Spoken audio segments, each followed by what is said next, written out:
forged on the gridiron in September. Perfected in the magic of March.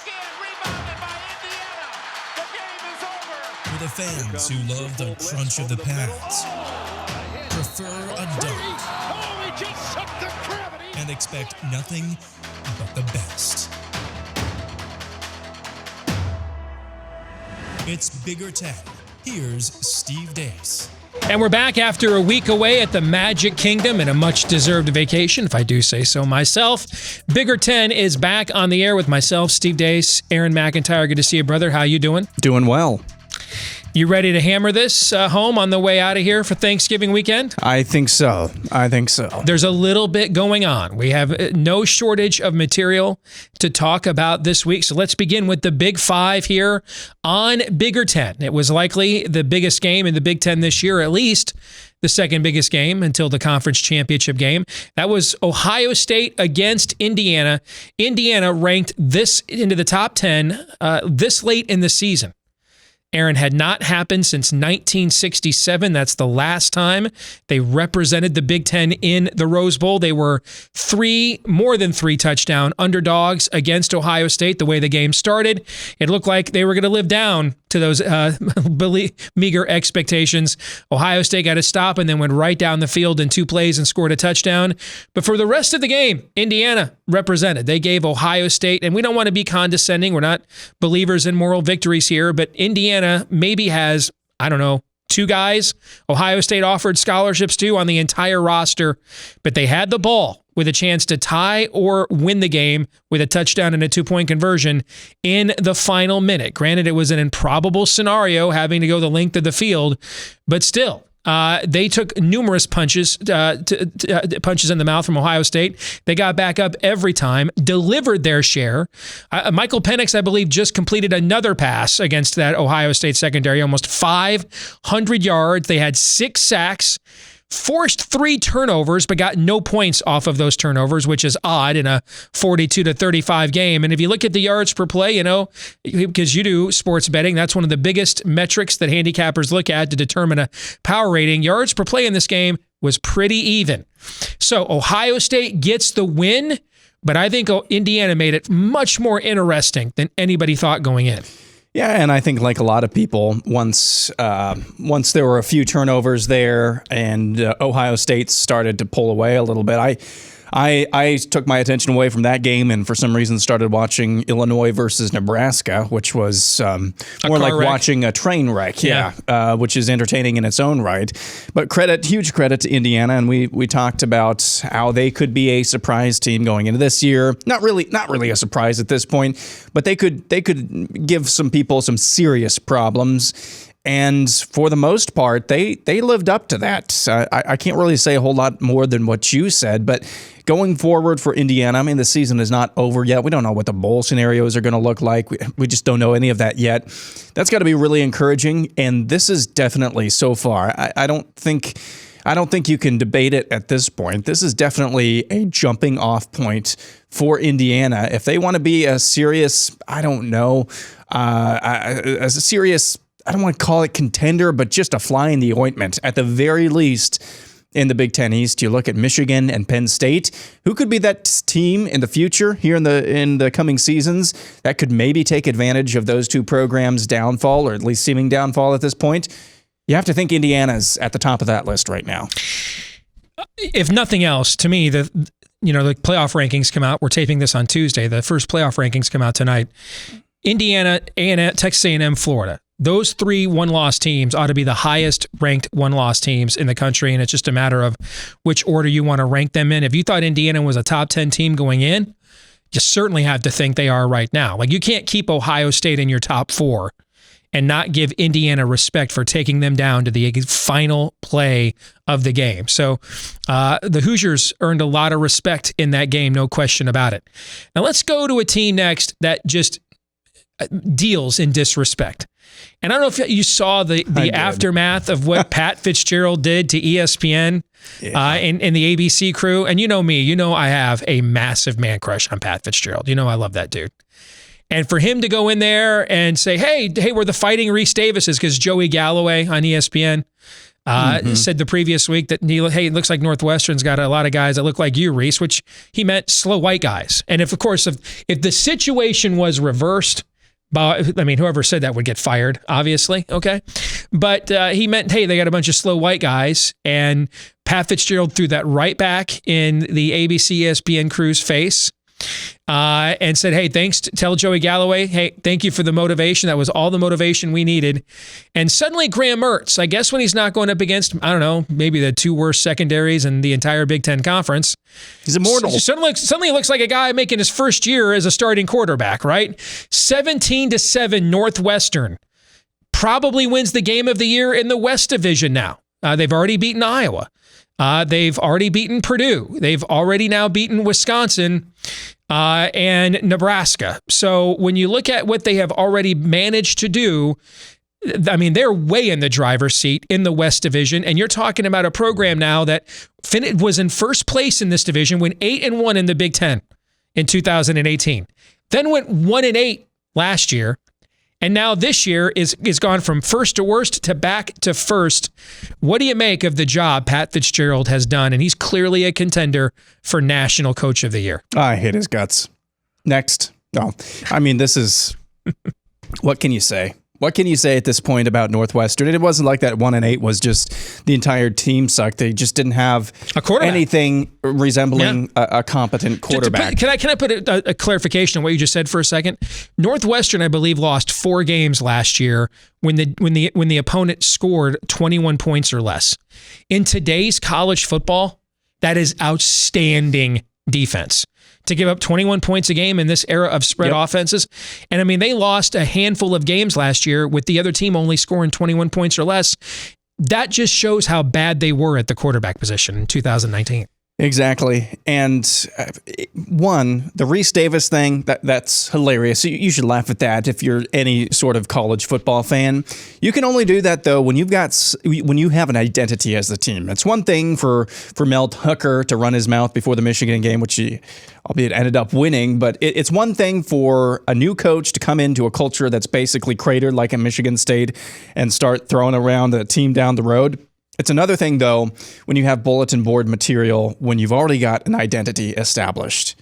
That can be an incredibly powerful thing. And you've seen that over and over again for Pat Fitzgerald's team. And I'll just say this, man, watching the Northwestern University, I still don't even know, American football, college football team in the year 2020 is like watching...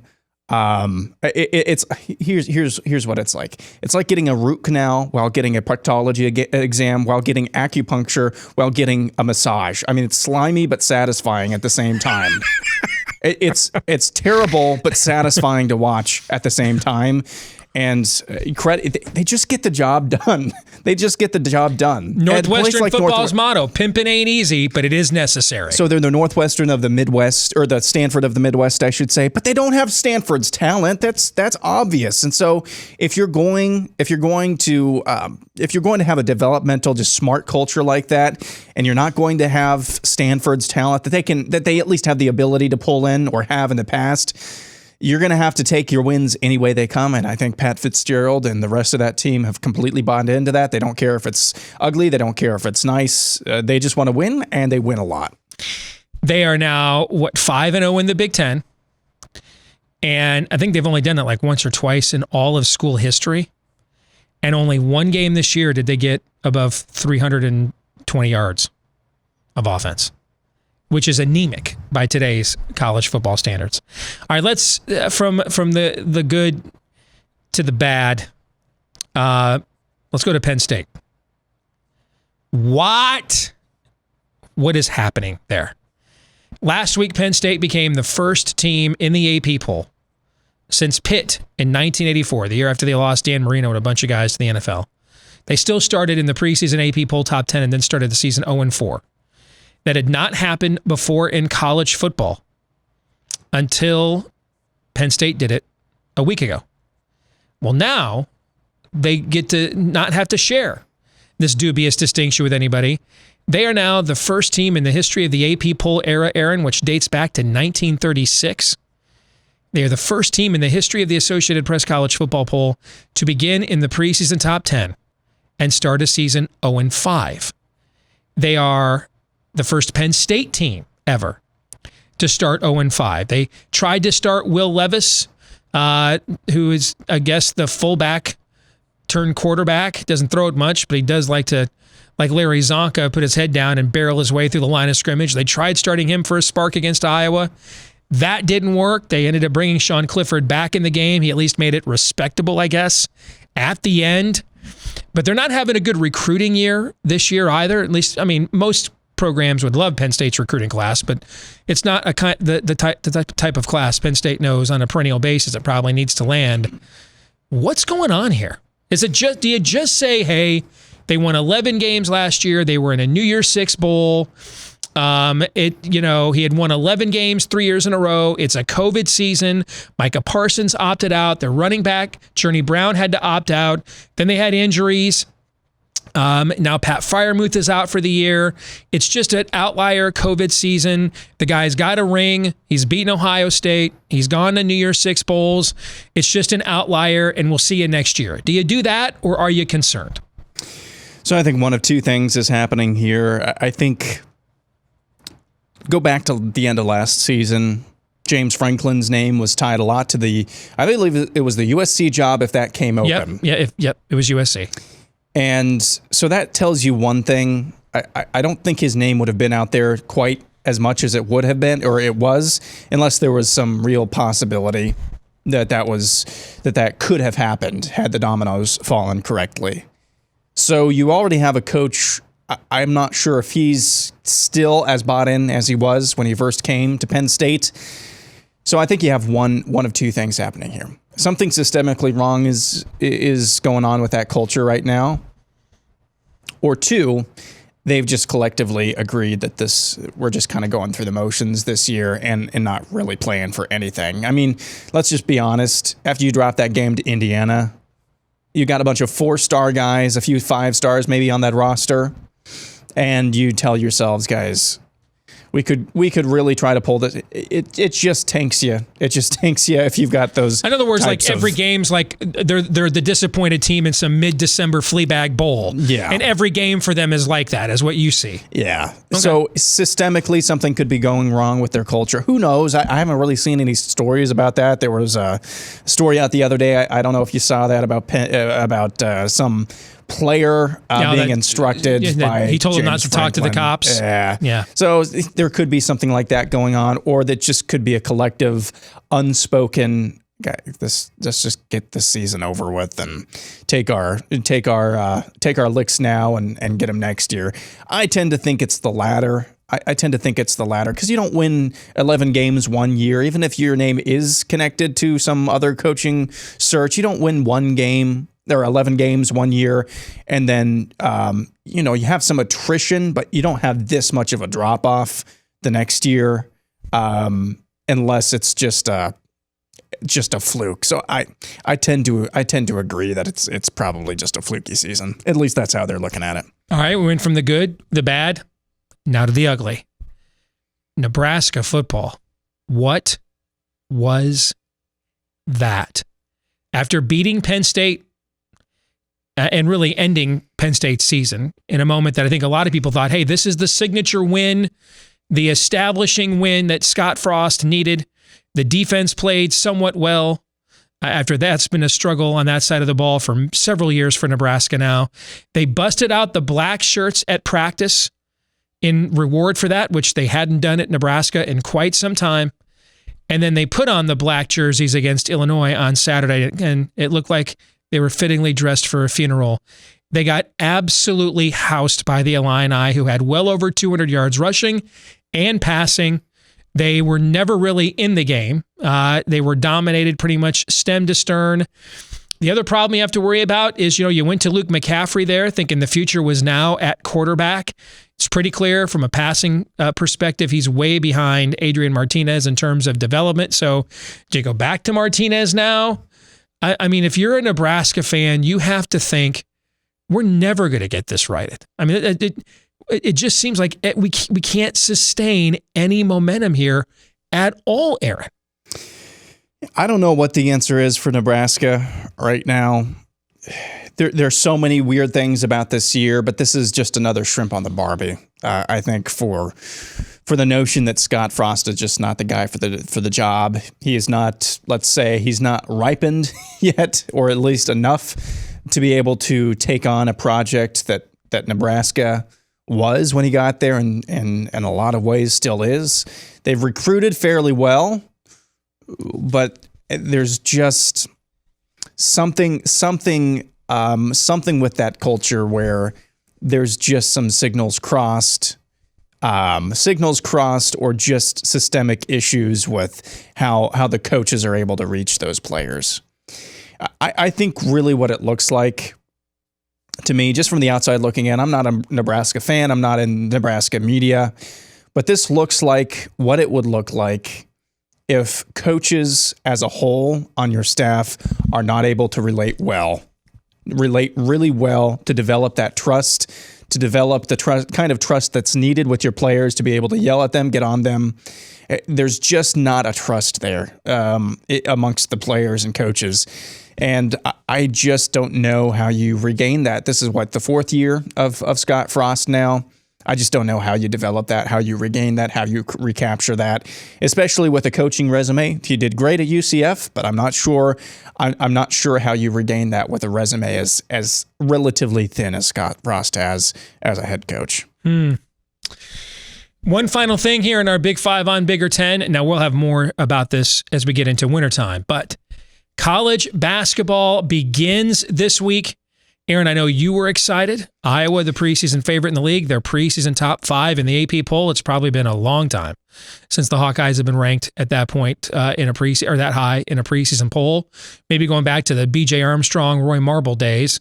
But they're not alone. There are 3 Big Ten teams in the top 10, 7 in the top 25 of the AP poll. This has been the best league in college basketball several years running. I mean, it's having a resurgence to where it was at in the 80s and 90s already. But this might be the best the league has ever been this coming season. If these teams, I could make a case that there's 9 or 10 teams in this league that would absolutely be easy NCAA tournament teams if they weren't all in the same league, playing each other every night. So your thoughts and your level of excitement for the start of the college basketball season? I'm very excited, one, just from a betting perspective, of course, because I don't bet the Big Ten very much. I do a lot of North Dogwood Tech versus Little Sisters of the Four. You're a degenerate. Yeah. So I'm a degenerate because you can get softer lines. But yes, but from just a fan perspective, I mean, you thought last year was a boxing ring every single night, every single matchup. This year, I think at least at the top, it's going to be the top half of the Big Ten is going to be Penn State. There's going to be a huge drop-off. They were a huge problem for a lot of people last year. There's going to be some drop-offs in some places, but at least the top of the Big Ten, the top half, it's going to be that same way this year as well, barring major injuries. And the reason I'm looking forward to this season, even a little bit more than I have been football season so far, is that it looks like we're going to get a legit entire full season in. And just the way that the postseason works with basketball as well, I feel like we're actually going to get players' best efforts for best seeding and all of that comes along with that. So I'm almost looking forward to this basketball season more than I am football season, but it's going to be exciting. It's going to be rock'em sock'em. I expect a lot more as what we saw from last year's Big Ten slate. I don't know. I don't know. It's going to be pretty lit, as the kids say. What I think is fascinating about Iowa is the preseason favorite. And I agree that they should be.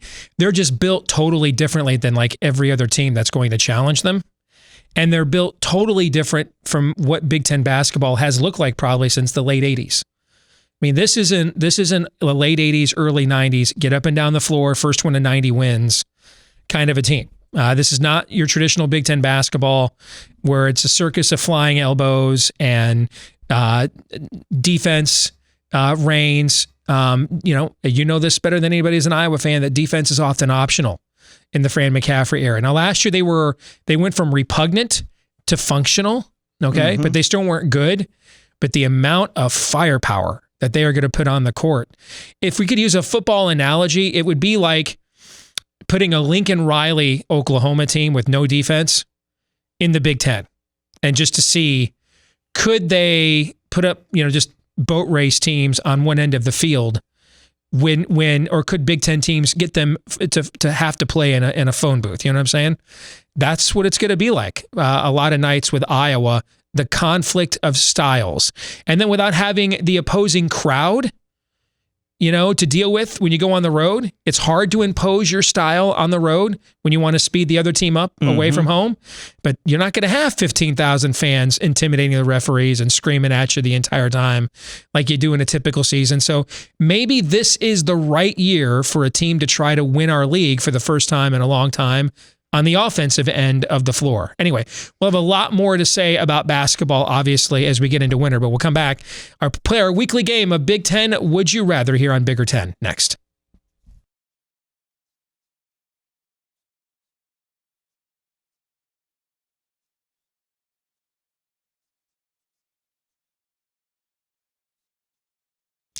Back here on Bigger 10, let's get to this week's edition of Would You Rather. And Aaron, this very first one is for you. Would you rather be Jim Harbaugh or James Franklin right now? James Franklin. I think you have a better resume in case you want to go somewhere else and coach somewhere else, at least in the college ranks, I would say. I think if you're Jim Harbaugh, your time at Michigan, unfortunately, has tarnished your reputation.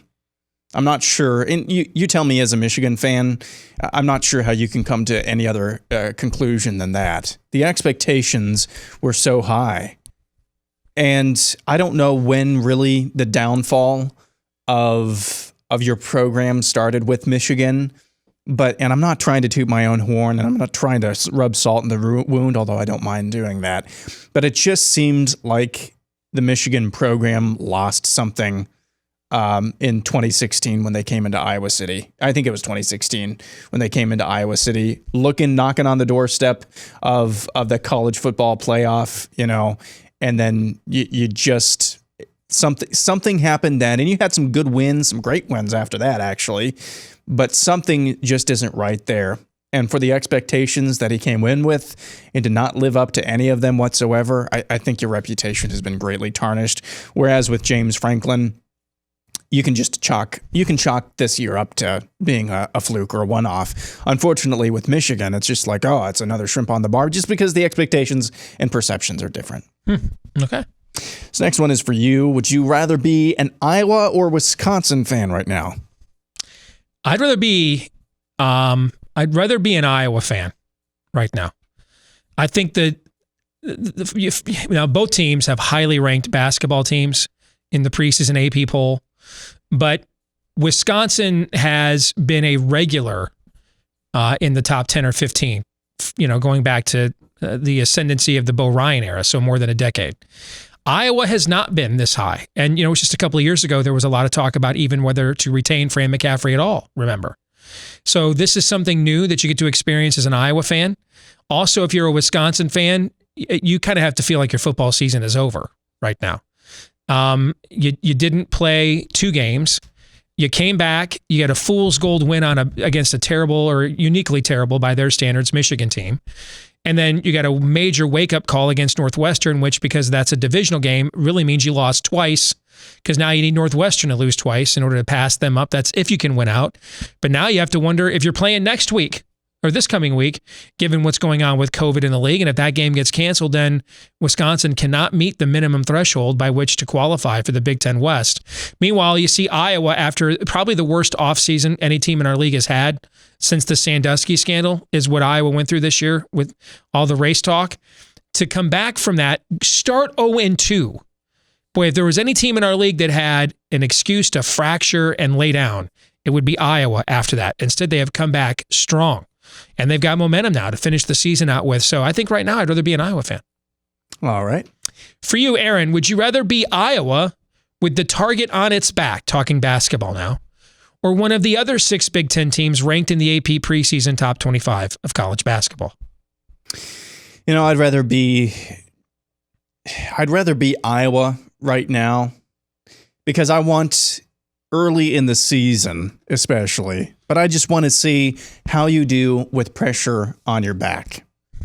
With pressure on you, because that's the kind of environment it's going to be like come March in the NCAA tournament. Good point. Yeah. If you crumple under that pressure now, then you're probably going to crumple them. But if you do it now, if you do it early in the season, at least you can maybe build back something and learn how to deal with that type of pressure later on. So. It's a good point. It'd be one thing if Iowa started 25th or outside the top 25, had a surprising season, ended up number 5, and gets like a 1 or 2 seed for like the first time in forever and has to carry that burden into March Madness. It's another thing to start that high. And then now that does give you a taste of what it would be like if you're wearing that kind of a lofty seed going into March Madness. That's a good point. All right, this last one's for you. Would you rather have a tough start and easy finish to the conference basketball season or the other way around? I think I'd rather have an easy start because with COVID sit-outs and everything else, there's really, we don't really know how tough anybody's schedule is the last month of the year. We don't really know how tough anybody's schedule is a month from now. We kind of have an idea how tough people's schedules are right now. So I would rather bank as many wins as I possibly could before we get into the meat of the flu season and more COVID situations and false positives. And Penn State football has had 44 false positives this season, by the way, 44. And so how many of those guys have had to sit out a practice or two? Well, but they could still play Saturday because it's only 1 game a week, but that's different in basketball where there's 2 a week, right? So I think I'd rather bank as many wins as I possibly could right now when I think I've got a good read on my roster, what the other teams have, and before we get into the meat of the daily testing and the contact tracing. That'll do it for this week's Bigger 10 Weekly Would You Rather. We'll come back with this week's Twitter poll results and question of the week next.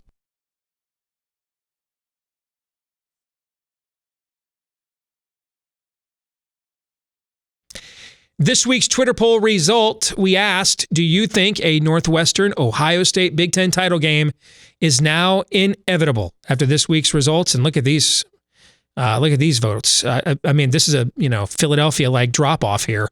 92.6% voted yes, that they do think the Big Ten title game is now inevitable.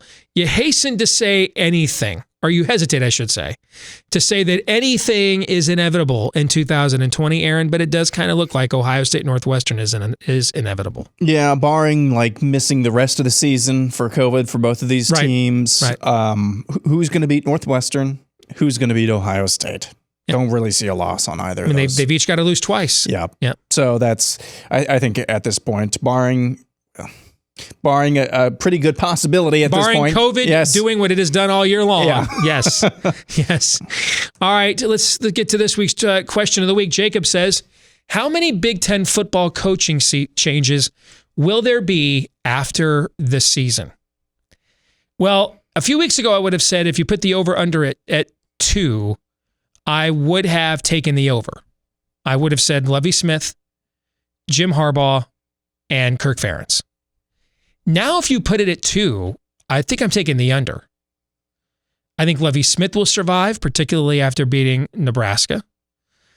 I think Kirk will be granted another year if they finish this way, if they finish strong anyway. Harbaugh, I think, now becomes the most likely coach to be replaced, and I don't know how likely he is to be replaced, Aaron. I can tell you this, they're not firing him unless there's some kind of a scandal. Michigan doesn't want to fire the most decorated quarterback, Heisman finalist, Big Ten champion in the history of the program. Okay, they're not going to do that. But I don't think Harbaugh would force them to do that.